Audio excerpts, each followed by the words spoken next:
Good evening. Uh, this is just a general bit of nonsense that you've probably heard before, but probably need to hear again. And most never seem to actually practice it, even though they do stand to gain complete freedom. Attachment. Looking at yourself as not fixed to the world and its problems, or to the outcomes of your life, to your ego, but viewing yourself as a passerby of sorts who has this temporary experience of being separate from the universe, who in the end will return to it. Detachment wouldn't necessarily be where you don't make any connections at all and sit on a rock and meditate all day, every day until your time comes, even though that is usually how the concept of being a detached entity is depicted, especially in like modern media. It can sometimes be used for like comedic purposes, is like the stereotype of this hippie, he doesn't care about anything, or just like a lazy piece of shit. You know, like this image of the privileged hippie that just sits and chills and doesn't have a care in the world, who has no duties or responsibilities or sense in general.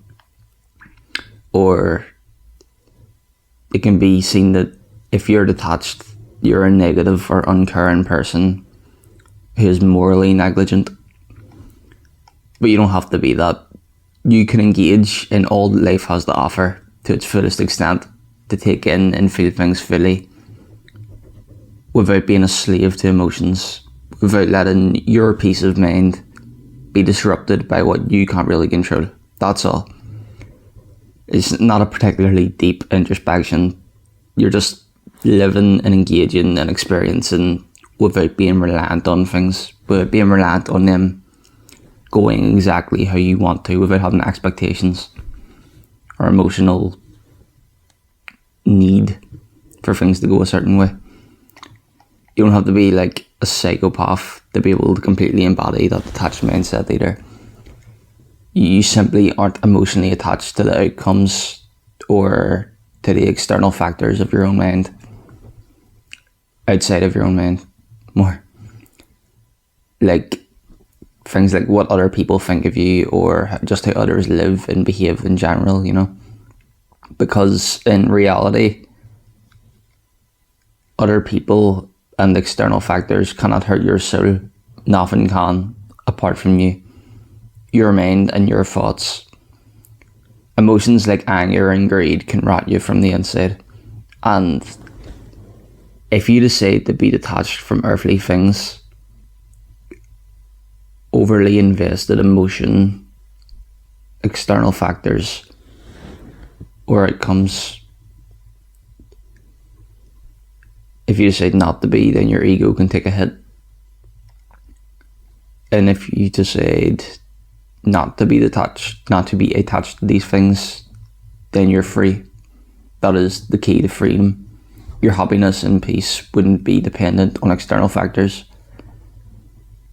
It can even be something that you turn on and off, because it does take a lot of practice. You aren't just going to go from being a completely normal person to this transcendent entity because you meditated once.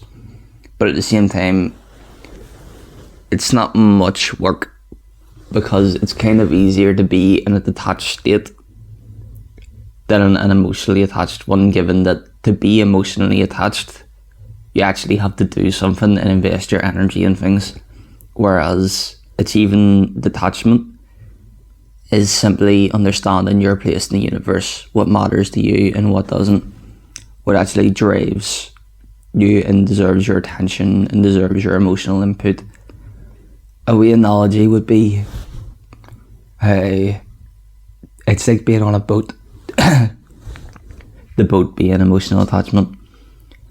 If the waves come and rock your boat, then your peace is disrupted, or maybe worse. And the whole time you could have flown and soared over the waves and avoided disruption. Don't take that literally. it's fine to take, but